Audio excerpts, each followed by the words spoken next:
새로운 용어들이 이렇게 출현을 했는데, 금수저니, 은수저니, 또는 흙수저니 하는 말들이 이렇게 나옵니다.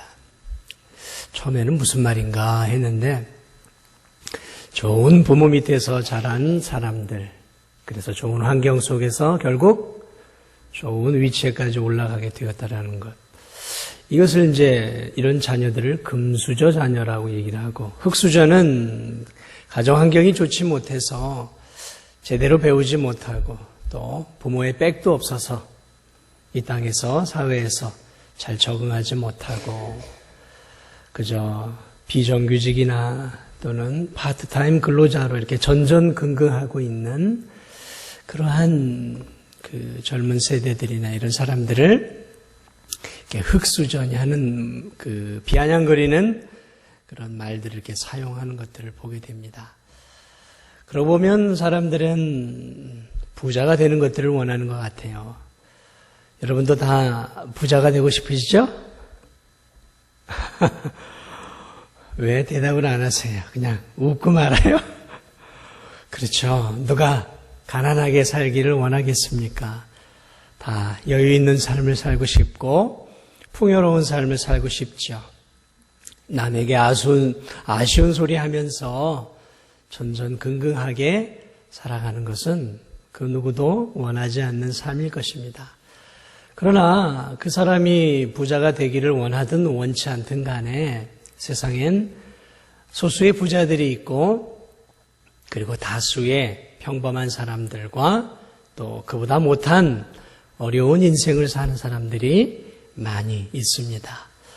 교회를 다니는 성도들도 마찬가지죠. 교회를 다니면 하나님이 복을 주신다 그래서 교회를 다니는 사람들이 다 부자로 사는 것은 아니다라는 것이죠.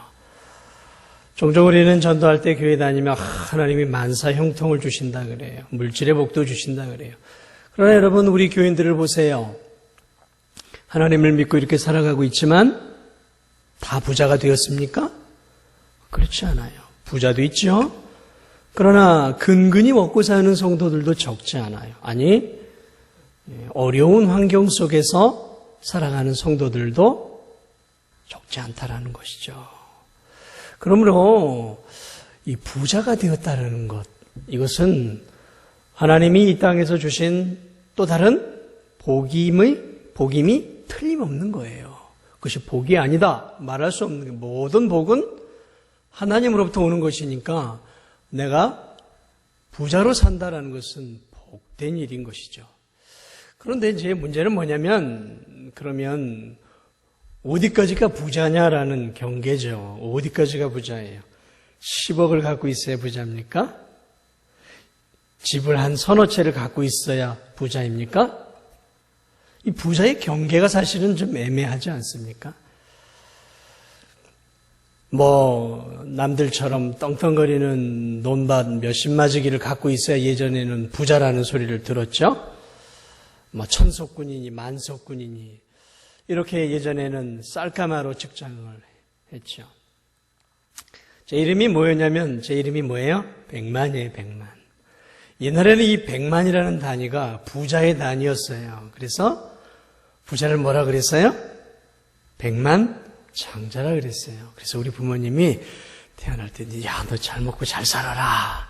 그래서 이름을 뭐라고 지어줬어요? 백만장자였어요. 백만.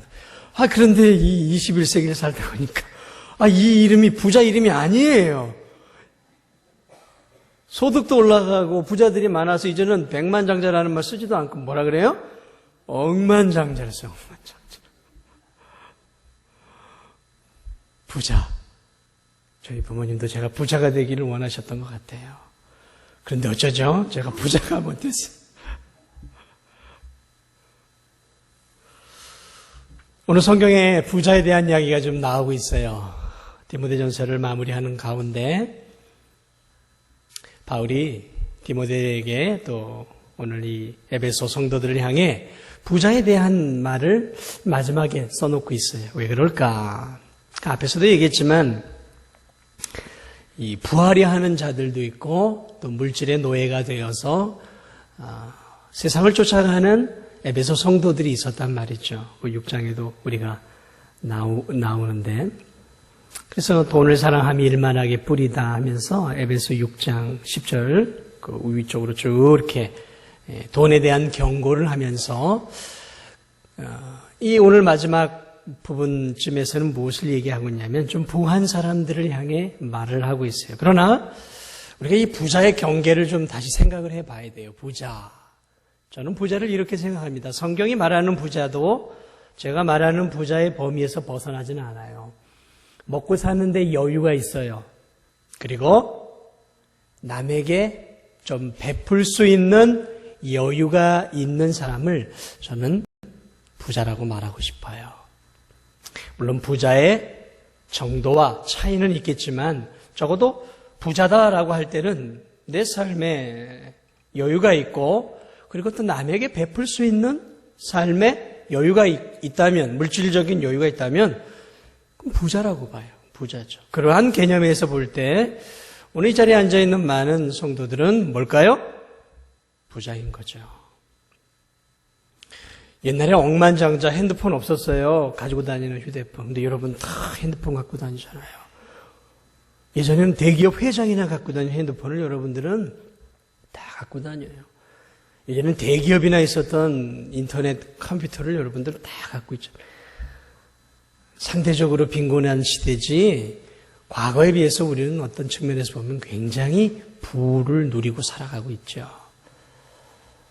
자, 이 땅에서 부유함을 누리며 사는 것은 복된 일이죠. 누구나 원하는 일입니다. 그러나 누구나에게 주어지는 일들은 아니에요. 그런데 오늘 성경은 여유롭고 풍요롭게 사는 것, 이것을 하나님이 주신 복이다라고 이야기를 하면서 하나의 문제를 제기하는데 그것은 뭐냐면 성도들이 물질의 고생에서 벗어나 경제적으로 풍요한 삶을 살아갈 때 먼저 주어지는 위험들이 있다는 것이죠.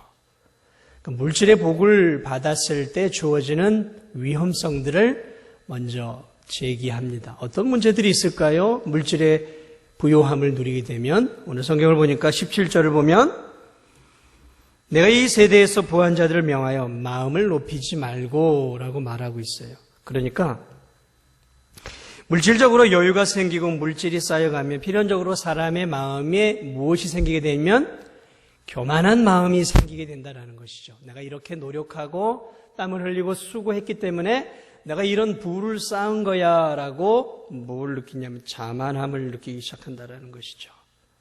그리고 의시되기 시작한다는 거죠. 사람이 가난하면 내세울 게 없어요. 뭐 내세울 게 있겠습니까?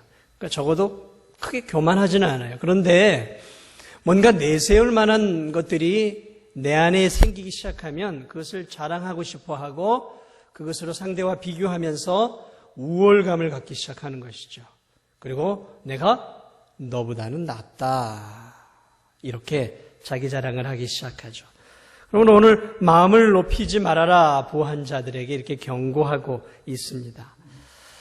그러므로 사람이 부자가 되면 본성적으로 교만해질 수밖에 없는 거예요. 본성적으로. 갑자기 졸부가 된 사람들이 있죠. 갑자기 도시계획에 의해서 아파트가 어떤 그런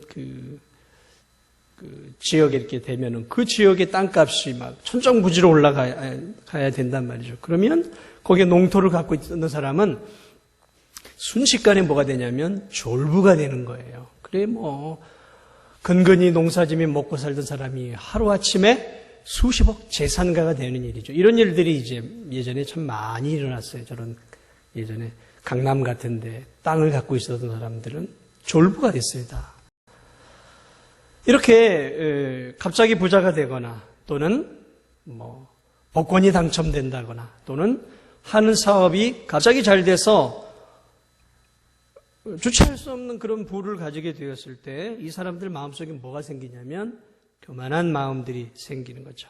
내가 세상을 다 얻은 것처럼 느껴져요. 그리고 이제 돈 없고 힘없는 사람을 어떻게 보게 되냐면 좀 낮추어 보기 시작하는 거죠. 자신이 가진 돈으로 뭐든지 다 할 수 있다고 생각해서 그런지 모르겠지만 돈이 많은 사람들의 대부분의 모습은 겸손하기보다는 좀 오만하고 자만하는 모습들을 우리는 우리 주변에서 얼마든지 볼 수 있습니다. 자신의 부를 자랑하는 사람들의 모습 얼마든지 봐요. 니들이 이런 차를 다 봤어? 뭐 수십억 되는 그런 차들을 다 몰고 다니면서 자신을 과시하지 않습니까? 너네들은 이런 집에 살 수 있겠어? 해서 몇십억 되는 집들. 니들이 이런 옷을 걸쳐봤겠어? 하면서 뭐 무슨 어디 이태리니 뭐 이런 데서 명품 뭐 옷으로 명품 백으로 명품 신발로 다 몸을 다 두르고 자기 자신이 마치 뭔가가 된 것처럼 그렇게 돈으로 이렇게 치장하고 자기 자신을 드러내죠. 그런 이 인생의 모습들을 바라볼 때 오늘 이 성경의 말씀은 대단히 큰 진리가 아닐 수 없습니다. 부한 자들을 명하여 마음을 높이지 말고, 물질이라는 것은 내가 원한다고 해서 물질을 다 얻을 수 있는 것도 아니고, 또 내가 원하지 않는다고 해서 물질이 나를 따라오지 않는 것도 아니에요. 인생을 살다 보면 땀 흘린 결실을 얻기도 하지만 예상치 못한 부를 우리가 누리기도 하고, 때로는 아무리 정직하고 성실하게 자기가 가진 재능을 가지고 부지런하게 성실하게 일어도 근근히 먹고 사는 사람이 많아요. 여러분도 아시겠지만 요즘 이 세상 보세요. 아무리 성실하게 일하고 재능이 있어도 비정규직으로 일하는 사람들이 얼마나 많은지 모릅니다. 그러나 여러분 또 반대로 그렇게 성실하지 못해요. 그렇게 큰 재능이 있지 못해요. 그럼에도 불구하고 주체할 수 없는 부를 누리고 있는 사람도 있단 말이죠. 그러니까 이 부라는 것은 내가 원한다고 꼭 얻는 것도 아니고 내가 원치 않는다고 해서 그것을 못 얻는 것도 아니에요. 그러므로 이 부라는 것도 사실은 따지고 보면 하나님이 주시는 것임을 보게 됩니다.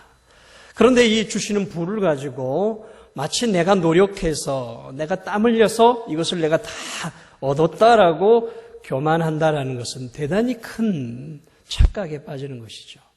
그것은 하나님이 주신 귀한 복을 마치 자신이 노력해서 얻은 것으로 착각하는 하나님 모독죄인 것이죠. 그러므로 이 물질이라는 것은 선도 아니고 악도 아닌 거예요. 물질, 돈, 이것은 중립적인 것입니다. 이것 자체를 누가 가지고 있느냐에 따라서 이 물질이 선한 것이 될 수도 있지만 이 물질을 또 악한 사람이 가지고 교만한 사람이 가지면 악이 될 수 있는 거예요. 그러므로 이 물질이라는 것은 선도 아니고 악도 아닙니다. 그러나 분명한 것은 물질적인 복을 하나님이 주시지만 그러한 복들이 성도들을 교만하게 만들어가는, 그래서 물질은 양날의 칼과 같은 거예요. 하나님이 주신 복이기도 하지만 그것을 잘 선용하지 못하면 그것이 자기 자신을 죽이게 되는 독이 될 가능성이 많다라는 거죠. 그래서 물질 때문에 넘어진 사람들이 얼마나 많습니까? 이 복권에 당첨된 사람들의 대개의 삶들이 어떻게 돼요? 풍비박산이 많이 나잖아요. 이 물질이 주는 이 양날의 검이에요, 이게. 그럼 여러분, 복권에 당첨돼서 잘 먹고 잘 살 생각하지 마세요. 성실하게 땀 흘려서 주어지는 것으로 먹고 살아야 합니다. 불로소득을 원하는 성도들은 하나님을 신뢰하는 게 아니에요. 하나님을 신뢰하는 성도들은 자기가 노력한 대가를 가지고 사는 성도들이죠. 자, 어쨌든 예상치 못한 이런 복을, 부요함을 하나님부터 받게 될 때 우리에게 주어지는 첫 번째 위험은, 부유한 자에게 주어지는 위험은 뭐라고요? 교만해질 수 있다는 것이죠. 또 하나의 위험성인데 그것은 뭐냐면 재물을 의지하는 삶을 이제 살아가게 된다는 것이죠. 가난할 때에는 재물을 의지하지 않아요. 그런데 이제 부유하게 되고 이 부를 누리고 이 물질을 사용하면서 이 물질의 단맛을 누리게 되기 시작하면 이제 그 물질의 노예가 되기 시작합니다. 물질이 가져다주는 풍요함을 알아요.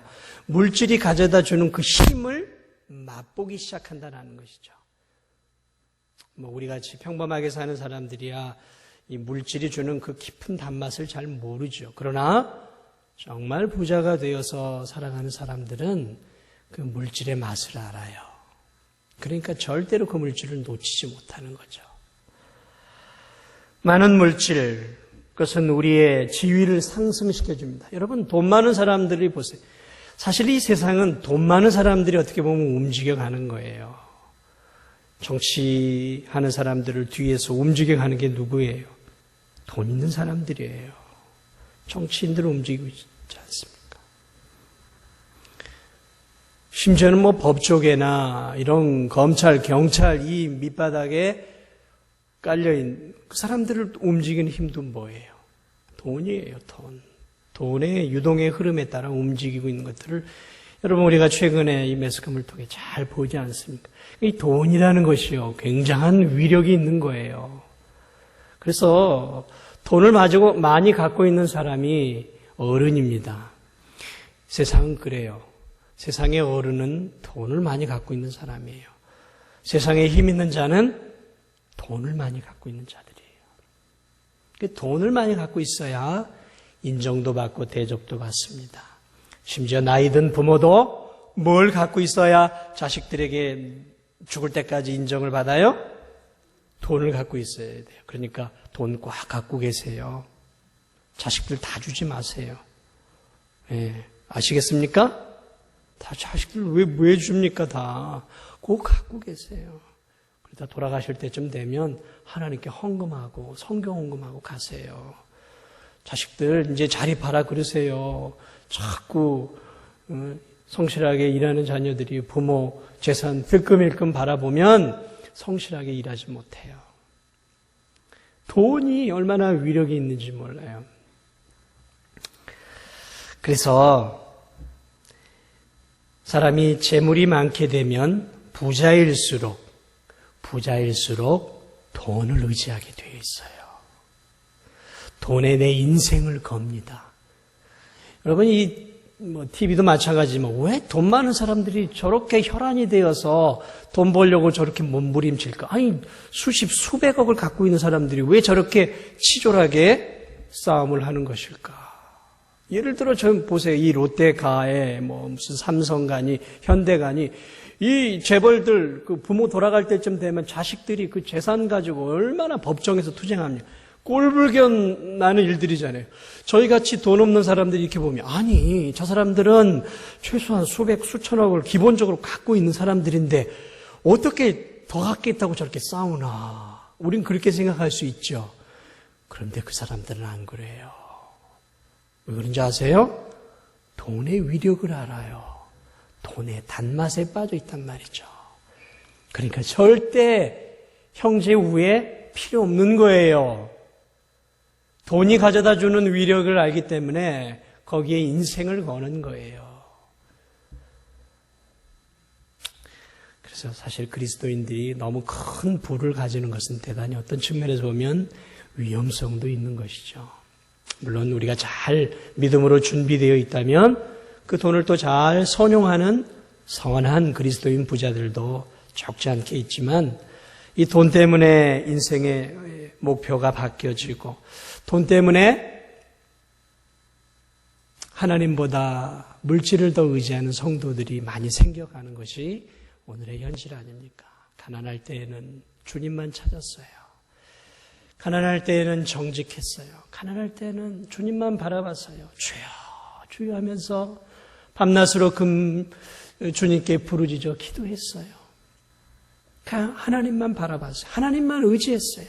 그리고 하나님께서 매달 매일 채워주시는 그 조그마한 은혜에도 감격하고 살아갔어요. 그런데 물질이 쌓이고 돈이 생기고 부유해지면서 성도들이 누구를 찾기 시작하면 이제는 하나님을 찾지 않아요. 이제는 돈 버는 쪽에 더 관심을 기울입니다. 하나님을 의지하기보다는 물질을 의지하기 시작해요. 왜요? 물질이 얼마나 이 세상에서 통하는지를 맛보았기 때문에 그래요. 여러분은 어떻습니까? 여러분은 누구를 더 의지하고 계세요? 여러분은 정말 지금도 하나님밖에 없습니다 하고 하루 가운데 시간을 내어 하늘의 하나님께 부르짖고 계십니까? 주님 없이는 내가 살 수 없습니다라고 몸부림치십니까? 아니면 부르짖지 않아도 그래 뭐 오늘도 내가 살만한데 오늘도 내가 먹고 살만한데 뭐 내가 오직 하나님께 구질구질하게 내가 부르짖을 필요가 뭐가 있어? 지금도 내가 얼마든지 먹고 잘 살고 여유 있게 사는데 이런 마음의 한 구통에 이런 마음들이 있다면 이미 여러분들의 마음은 부유한 자가 되어버린 거예요. 재물을 의지하는 삶, 내가 자꾸 물질을 의지하고 있는 삶에 살고 있다면 내가 어느 정도 지금 부유한 사람이다라고 볼 수도 있을 것입니다. 그래서 이 부유한 그리스도인들이 종종 신앙의 실패를 불러일으키고 점점 믿음에서 점점 멀어져 가는 거예요. 그래서 유럽이 그랬고 지금 한국이 그래요. 가난하고 어려울 때는 더 하나님 찾고 정결한 신앙을 추구하고 예배를 소중히 여기고 하나님께 나아갔지만 이제는 부유해지니까 어떻습니까? 하나님을 찾지 않아요. 이제는 여가를 찾습니다. 이제는 가지고 있는 부를 가지고 즐기고 누리는 쪽으로 눈을 돌리기 시작했어요. 한국도 마찬가지죠. 그래서 주말에는 밖으로 돕니다. 그래도 예배는 드려야 되니까 놀다가 주일날 어디 보이는 큰 교회 있으면 거기 들어가서 잠시 예배 드리고 내가 그래도 하나님의 사람이다. 그래도 하나님께 눈도장 찍고 또 이렇게 즐겨요. 이러한 그리스도인들이 늘어가고 있는 게 오늘의 현실이죠. 왜 그렇습니까? 물질이에요. 물질. 물질이 풍요로워지고 GNP가 올라갈수록 이것이 우리의 육신의 삶에는 풍요함을 가져다 줄지 모르지만 이것이 하나님을 의지하는 삶으로부터 점점 멀어지게 만든다라는 거죠. 여러분은 어떻습니까? 정말 초창기에 그 믿음을 그대로 갖고 있습니까? 오직 하나님만을 의지하십니까? 아니면 여러분도 알게 모르게 자꾸 물질 쪽으로 내가 마음을 의지하고 거기에 정함이 없는 재물에 여러분의 소망을 두고 살아가고 있습니까? 오늘 여기서는 먼저 이 부자들에게 주어지는 두 가지 위험성을 경고하고 있어요. 그러면서 이 위험성을 경고하는 동시에 믿음을 가지고 이 부요함을 누리고 있는 성도들이 어떻게 그러면 살아야 할 것인가 라는 것도 함께 알려주고 있죠. 그러므로 여기서 몇 가지 이야기를 해주고 있는 첫 번째가 뭐냐면 다시 이 성경을 보게 되면 이 세대 무한자들을 명하여 마음을 높이지 말고 이게 무슨 말이에요? 거꾸로 역으로 하면 교만하지 말고 하나님이 나에게 물질의 은혜를 주실 때마다 어떻게 해야 된다는 거죠? 겸손하라라는 거예요. 겸손하라. 하나님이 나에게 은혜를 부어주고 물질의 은혜를 부어주고 삶의 복을 주실 때 뭘 유지해야 된다고요? 겸손을 유지해야 한다는 거예요. 겸손. 성도는 언제나 변함없이 겸손한 마음을 유지하고 살아가야 하는 것입니다. 왜냐하면 아까도 말씀드렸지만 사람은 조금 잘 되고 조금 지식이 높아지고 조금 뭔가 위치에 올라가면 자랑하고 싶단 말이죠. 교만하고 싶단 말이죠. 하나님의 자리에 탁 내가 앉아서 내가 이렇게 해서 성공한 인생이 되었노라고 사람들에게 자랑하고 싶어하는 게 우리의 본성이란 말이죠.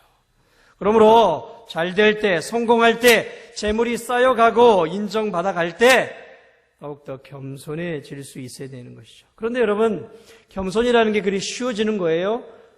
내가 겸손해야지. 교만하면 안 되지. 이런 마음을 내가 갖는다고 해서 내 본성적으로 겸손해질 수 있냔 말이죠. 그래, 머리로는 겸손할 수 있을지 몰라요. 그러나 그것이 마음과 행동으로 드러나는 것은 쉬운 게 아니에요. 그러므로 겸손할 수 있는 방법을 우리가 찾아야 하는 것이죠. 그게 오늘 성경에 나와 있어요. 자, 오늘 성경이 뭐라고 말하고 있어요? 내가 이 세대 부한자들을 명하여 마음을 높이지 말고 정함이 없는 재물에 소망을 두지 말고 오직 우리에게 모든 것을 후히 주사 누리게 하시는 하나님께 두며. 자, 우리가 겸손할 수 있는 이유가 이 본문 안에 있어요. 오직 우리에게 모든 것을 후히 주사 누리게 하시는 하나님. 누가 우리에게 이런 복을 주시는 거예요? 오늘 성경은 하나님이라고 분명하게 말씀하고 있잖아요. 오직 우리에게 모든 것을 후히 주사, 그래서 우리로 하여금 그것을 누리게 하시는 하나님이라고 고백하고 있어요.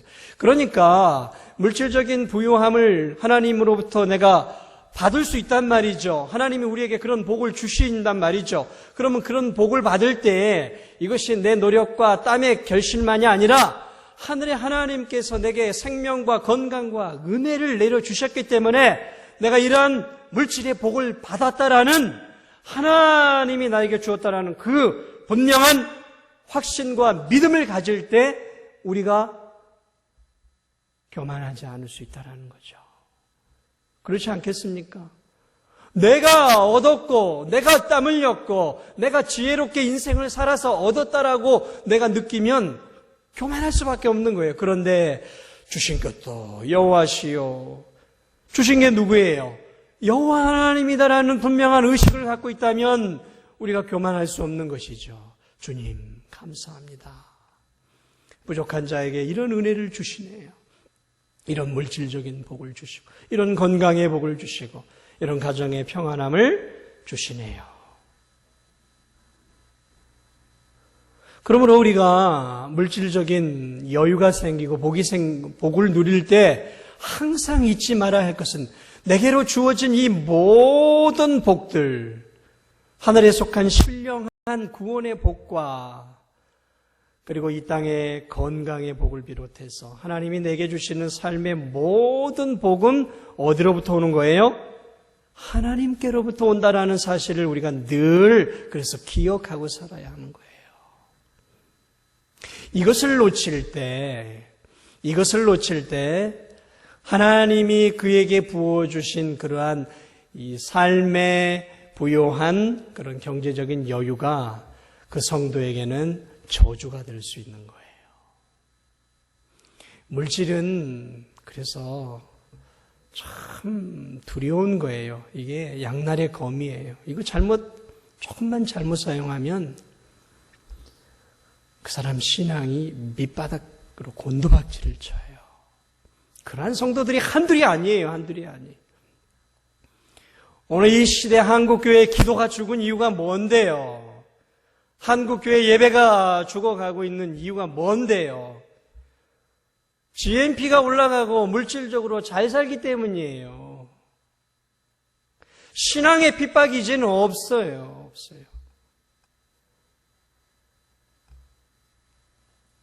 그러므로 여러분의 사업이 지금 잘 되고 있습니까? 먹고 살만 하세요? 경제적인 여유가 있으세요? 그러면 더욱더 겸손해지십시오. 주님이 내게 이 모든 것을 주셨습니다. 늘 주님께 감사하십시오. 그리고 우리가 어떻게 해야 될까요? 자, 그 다음에 성경은 뭐라고 얘기했냐면, 아까도 얘기했지만 이젠 재물이 아니라 하나님께 소망을 두어야 한다는 것이죠. 물질이 많아갈 때 물질을 의지하게 되어 있어요. 그런데 그리스도인은 하나님께로부터 모든 것이 오기 때문에 물질이 아니라 누구를 의지해야 되는 거예요? 하나님을 의지해야 된다는 거죠. 물질은 하나님이 우리에게 주시는 1000가지, 10,000가지 복 중에 하나인 거예요. 그런데 하나님이 주신 복을 우상으로 여기고 이것을 사랑하고 이것을 의지하면 이것은 하나님께 배교하는 행동인 것이죠.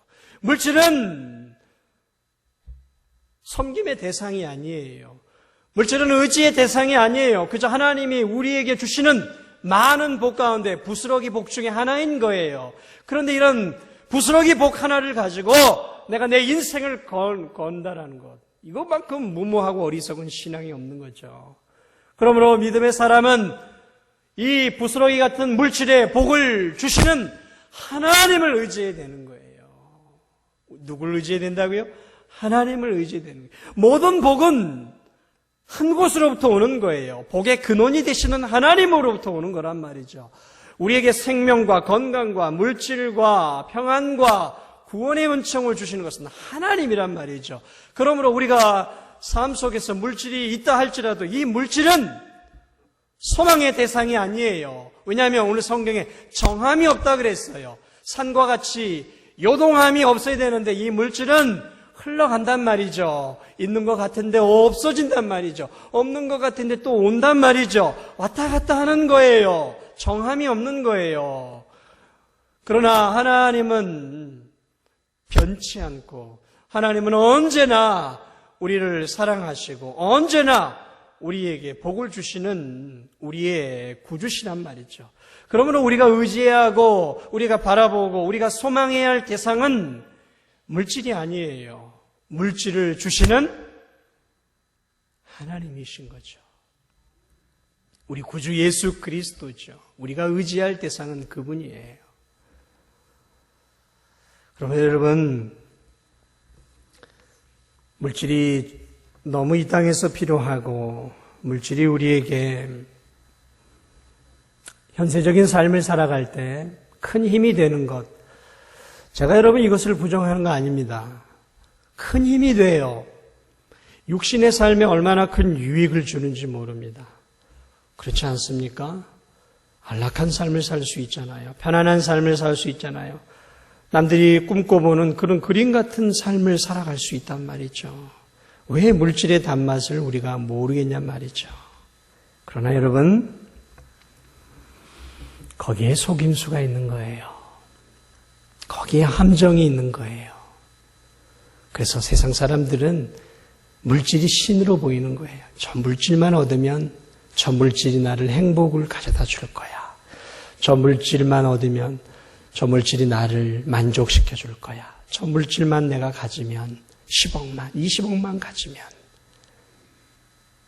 저것이 나를 진정으로 기쁘게 만들어 줄 거야. 이게 뭐예요? 신의 역할을 물질에서 찾아요. 물질에서. 소망을 물질에 두는 거죠.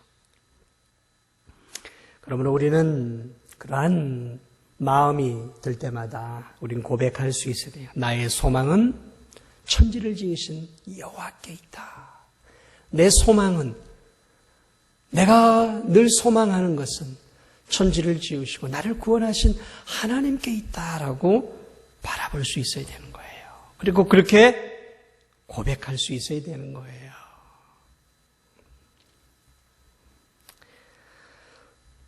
또 하나 마지막으로 오늘 이 본문에서 중요한 것을 하나 이야기합니다. 그것이 무엇이냐면 그 물질을 가지고 우리가 이젠 잘 쓸 수 있어야 되는 것이죠.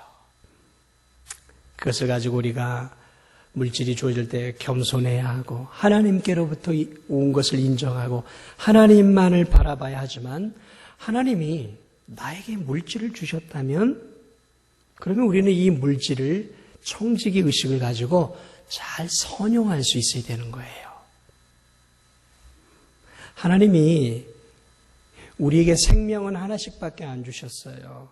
건강도 마찬가지고요. 다 영생도 그 한 사람에게 하나씩밖에 안 줬어요.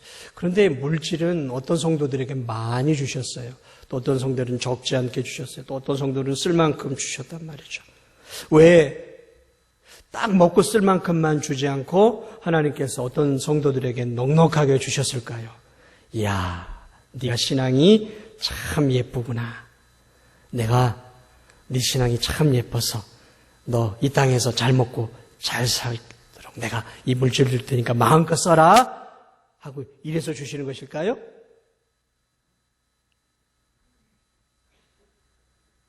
여러분 그렇게 생각하지 않아요? 내가 신앙생활 잘하니까 하나님이 너 수고했어, 고생했어, 인생을 좀 마음껏 누리면서 살아. 그래서 하나님이 우리에게 물질을 많이 주시는 걸까요? 이제 이런 개념으로 이제 들어갈 때 어떤 현상이 일어나냐면 물질이 많으면 저 사람은 참 신앙도 복 받았나 봐. 이렇게 생각을 하기 시작해요. 가난하면 저 사람은 하나님 별로 사랑하지 않나 봐.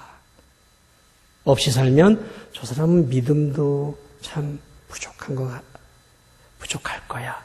이렇게 물질을 가지고 사람의 그 사람의 신앙과 인격을 측정해버려요. 지금 이게 한국교회의 모습이에요. 그렇습니까? 물질이 많이 받으면 그 사람은 신앙에 성공한 거예요? 그러면 저처럼 가난하고 집 한 칸 없고 이런 사람은 신앙에 실패한 사람입니까? 말해보세요. 그렇게 생각하지 않으시냔 말이죠. 그러니까 내가 신앙생활 잘하니까 하나님이 너 잘했어, 보너스야 하고 주는 거라고 여러분이 생각하고 있냔 말이죠. 그렇게 많이 생각들 하시잖아요. 왜? 정직해야죠. 그런 입장에서 생각을 해요. 그런 입장에서. 그래서 인생에 성공한 사람은 신앙에도 성공한 인생으로 측정을 해요. 그래서 교회에서도 세상에서 성공한 사람들이 중직자가 잘 돼요.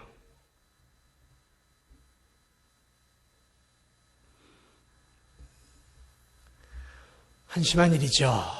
이 한국의 기독교의 모습이에요. 그래서 하나님이 그 사람에게 물질의 복을 주신 이유는 따로 있는 거예요. 네가 신앙이 너무 좋으니까 잘 먹고 잘 살고 마음껏 쓰라고 주는 것이 아니라 네가 신앙이 좋고 괜찮아? 그래. 그럼 내가 너한테 물질을 맡겨줄 테니까 이 물질을 가지고 내가 쓰고자 하는 것에 네가 좀 대신 써줘 하고 맡겨주는 거예요. 내 물질을 내가 너한테 좀 맡겨줄 테니까 이 세상 보면서 어렵고 힘든 사람, 가난한 사람, 내 마음을 가지고 좀 네가 도와줘 하고 맡겨주는 거란 말이죠. 아시겠습니까? 이게 물질을 우리에게 넉넉하게 주시는 이유인 거예요. 근데 우리는 그게 아니죠. 움켜잡죠. 오늘 성경이 무엇을 말하고 있어요?